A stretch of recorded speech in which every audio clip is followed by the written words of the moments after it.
Hey guys, and welcome back to the Daily Devotion Podcast from Devotable. My name is Landon, and I am the creator of Devotable, and it is my pleasure to get to read to you another daily devotion by one of our awesome authors. If you guys don't know what Devotable is, or you're interested in learning more about what we do, I would ask that you go over to our website at devotableapp.com, and there you can learn about all of the projects that we do and the things that we're involved in, including all of our social media channels, this podcast, the books and publications that we put out, and to learn more about all of the awesome authors that contribute to this project. I also wanted to let you guys know about a change that's coming up.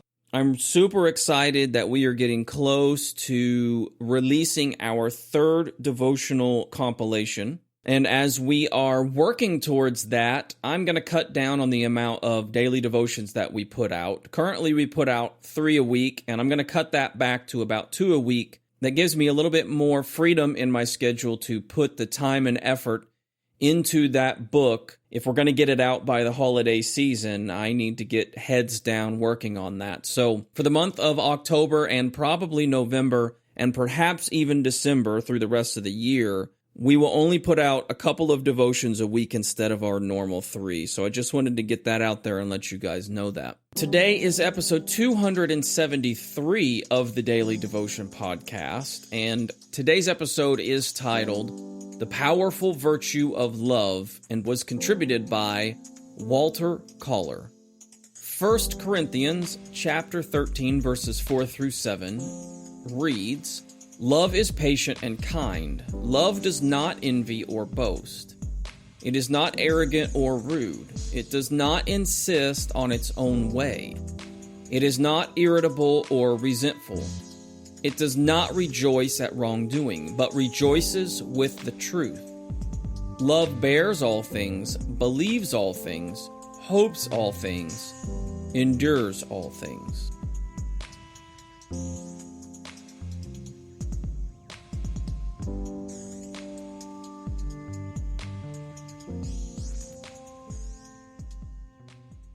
One of the greatest experiences in life is the virtue of love.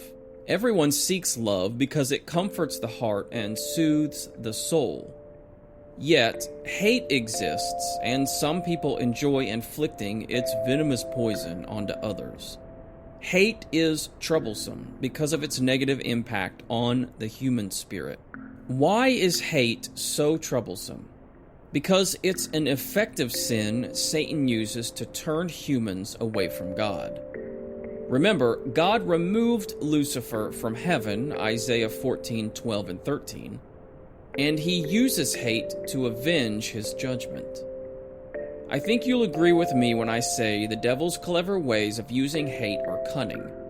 For example, Satan uses prejudice to manifest hate between ethnic groups. The devil creates a hostile environment between cultures, leading to death and destruction. Other illustrations of hate are envy, violence, and self-hatred. Those sinful actions corrupt the soul, harden the heart, and lead to a life headed for eternal damnation. Some people commit suicide to stop the constant internal strife they experience. Both the New and Old Testament heighten God's opposition to hate's unfavorable existence. And when Christ roamed the earth, he exposed the world's hatred towards God. John 15:8 through 25. I can almost hear you thinking, nothing good comes from hate. Yes, hate breeds resentment, bitterness, and causes physical harm to others. It's the way the evildoer provokes wicked action.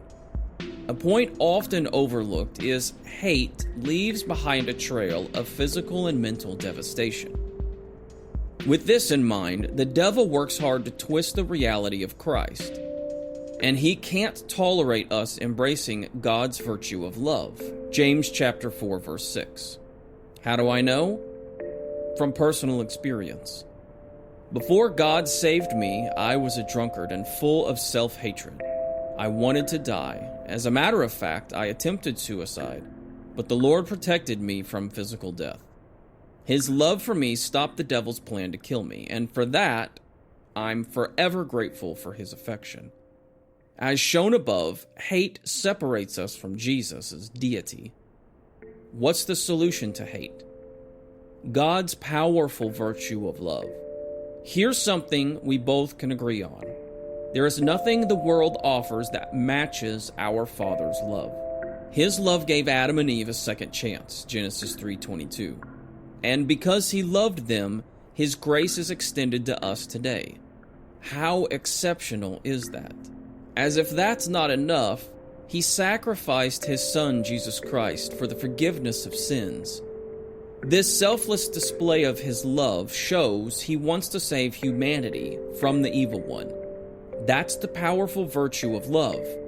In fact, love is God's greatest commandment to mankind, Matthew 22:37-38. Love comes from God. Once a person receives his affection, a spiritual transformation takes root, and the individual's heart purifies. This supernatural conversion leads a person to extend this incredible love to others. Loving others is God's second greatest commandment, Matthew chapter 22, verse 39. Here's the interesting part. God's love radiates through us, showing those around us his powerful presence. As a result of his comfort, we are able to love our enemies, Matthew 5:43-48. The best part is love prevails over sin, 1 Peter 4:8. Given this, we know our Father's love is divine, pure, with an eternal destination of heaven. What's your outlook on love? I think this devotion comes at a perfect time, because I can tell that our country and perhaps even our world is struggling with this concept, is struggling with figuring out how to love each other despite what we see in the news, despite what we see from our presidential candidates, despite what we see being blasted across media as people are genuinely just showing that they are filled with hate for others. They're looting and rioting and killing and beating up, and all of these forms of violence and hate towards other people is completely 180 degrees from what the Bible teaches us about loving one another. And Walter's depiction of hate here and how it affects us is so on point, because hate just breeds those things like envy and violence. It corrupts our soul and hardens our hearts and leads to a life headed for eternal damnation. If you can't tell from watching the news or reading things online that hatred leads to violence, I'm not sure if anything else would be able to convince you of that. Everywhere you turn, you can read or watch a video of people that genuinely hate another person. Whether it's based on racism or whether it's just based on the fact that they are sitting on opposite sides of the political aisle and they genuinely hate that other person because they do not agree with them. So they're going to do everything in their power to make life miserable, to project hatred onto that other person, whether it's the left not understanding how people can support the right or right candidates, or even President Trump for that matter, and they genuinely hate people because they support another political candidate. Or whether it's the people on the right-hand side of the aisle, genuinely hating people on the left side of the aisle because they don't understand how someone can support a presidential candidate like Joe Biden or support the policies that he stands for. And they genuinely hate people on that side of the aisle.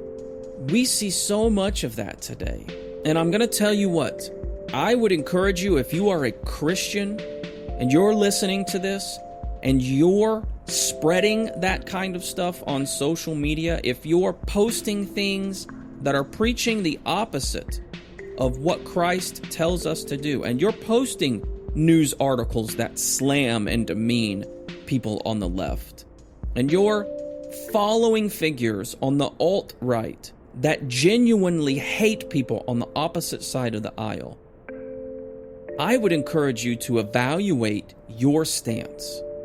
I would encourage you to evaluate those things that you're sharing and that you're listening to and that you're absorbing, because even if you think that being on the right-hand side of the political spectrum is the right side to be, if you're sharing or you're posting those things that genuinely breeds hate for people on the other side of the political spectrum, you're part of the problem. Because yes, we can hold to values more Republican or more on the right side, like pro-life values, more pro-family values. And there's an argument to be made that the right or Republicans hold more of those values than the Democrats do.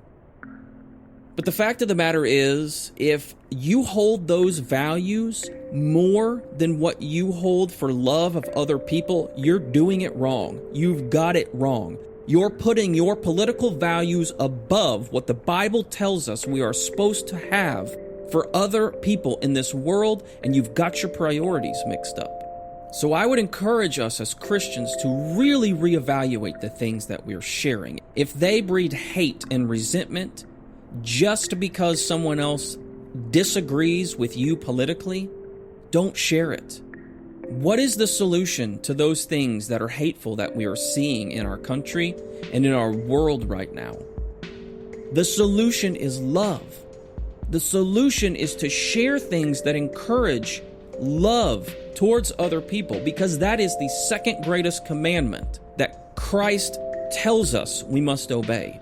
The first and greatest commandment is to love your God, and the second greatest commandment is to love people. There is nothing greater than that. It doesn't matter what other people believe politically. It doesn't matter who they're affiliated with politically. It doesn't matter who they're affiliated with religiously. If you don't like them, if you hate them because of their stance, you need to read your Bible more. You need to understand what Jesus tells us about our enemies and how we are supposed to love people that we do not agree with. If we can't understand that, then all we need to do is reflect inward.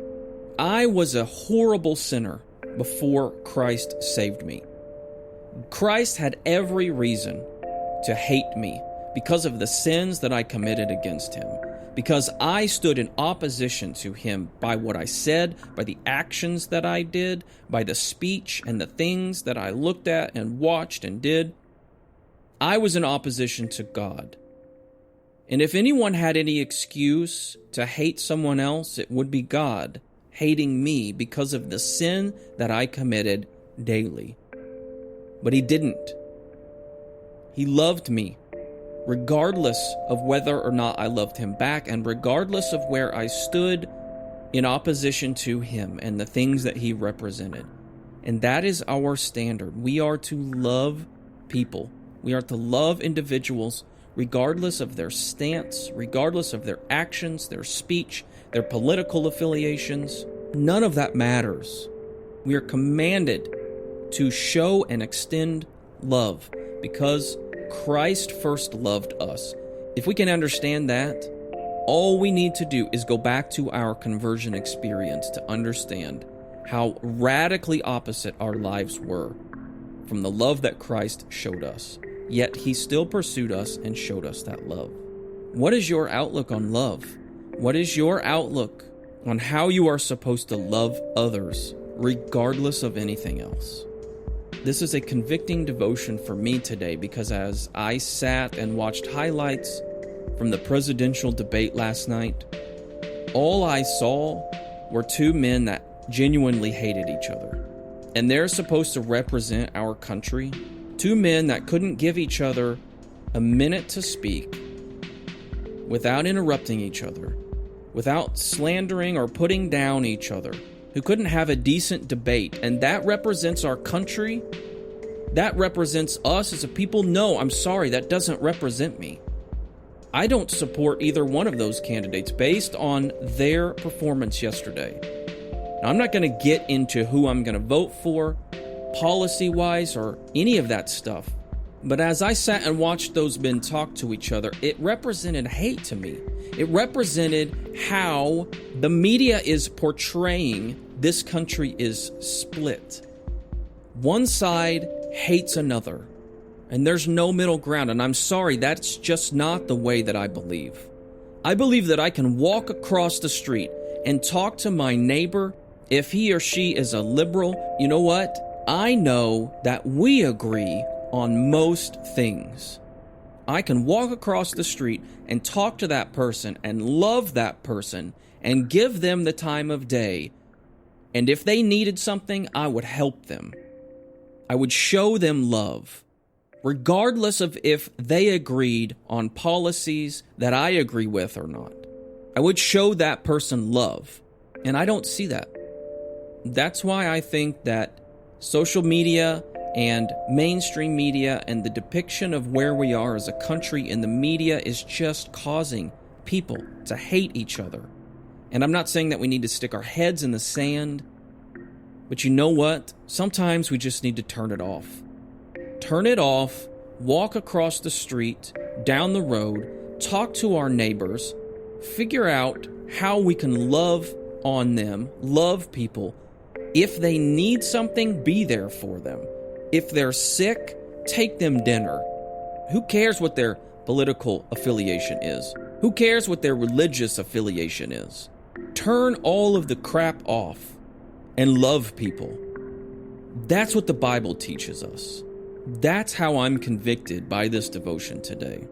Walter, thank you so much for writing this devotion. It's a convicting and an eye-opening one for me, and I hope that it is a convicting one for other people as well. I know I'm not alone in these feelings. I know that there are people out there that feel the same way that I do. And perhaps by me just talking about it and getting some of this stuff off my chest, others will take note and they will recognize these things as well. And we can be loving to others regardless of what they think or what they stand for or who they are.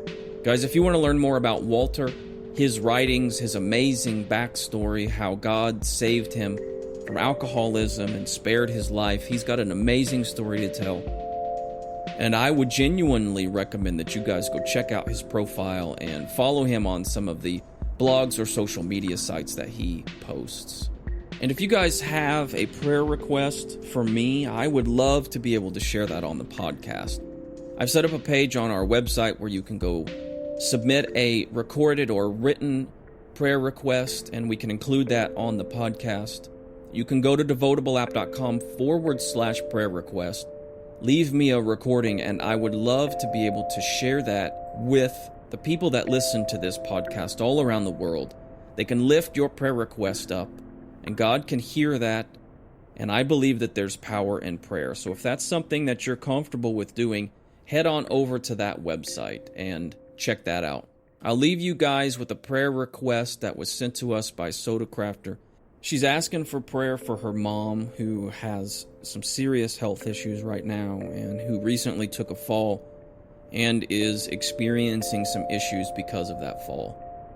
Being a caretaker for my great-grandma, I know a little bit about what it's like to take care of someone in that condition and how stressful that is. So listen to her as she asks for prayer, and send up some prayers for her mom today and this week if you think about it. And just let her feel the love of people all around the world praying for her mother. I hope that you guys are staying safe and staying well, and I will catch you on the next podcast. Hello, please pray for my mom, Linda.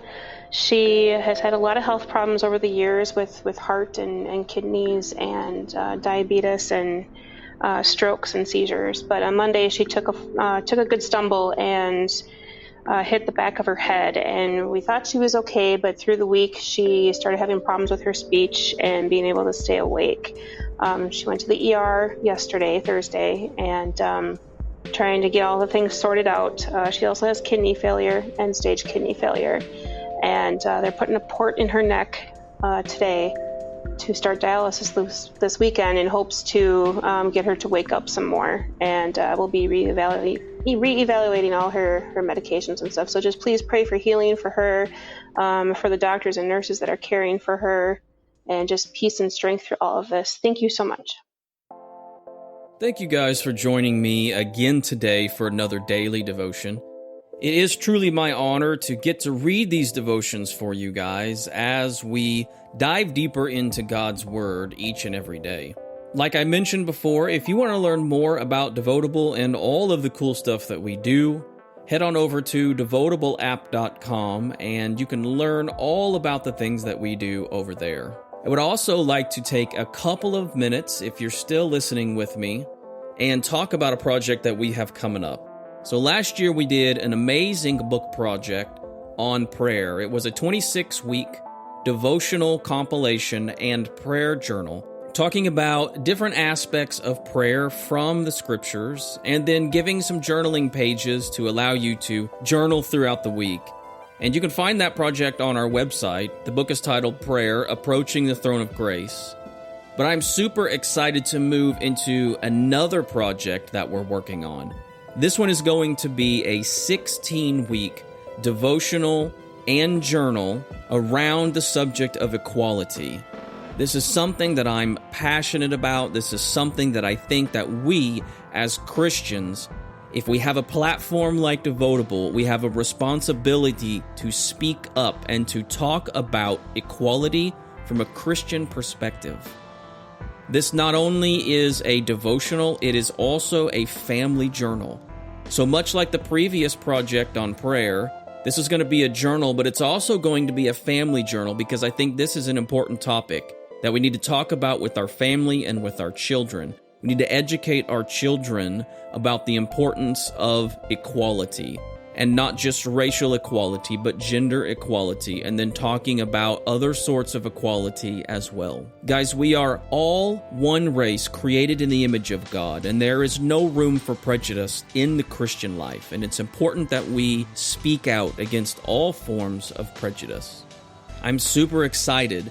We are right in the middle of working on this project, and with God's help, we'll be able to have this project out by the holiday season. But if you want to learn more about that project, stay tuned to this podcast or go follow us on social media, as I'm going to be starting to post more about that project because we're getting into the depths of that project. And lastly, I want to take a couple of seconds and just talk about this. Devotable takes a lot of resources to run. We have a lot of different writers who graciously write for us for free. But we also have development and advertising costs. We have website hosting costs and marketing costs and all of these things that we try to pay for out of the money that Devotable makes on these book projects. But by and large, Devotable is a free project. We don't charge for anything but our books. And it takes quite a bit to run Devotable each and every day.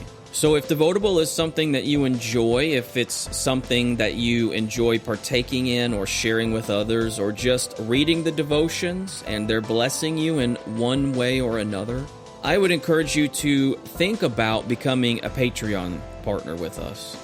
For as little as $1 a month, you can partner with us via our Patreon page and help us out financially. And it would truly be a blessing to me if you guys would consider doing that. You can learn more about that at devotableapp.com/contribute and click on the Patreon link. Thank you so much, guys, for being with me, and I hope you have a wonderful day.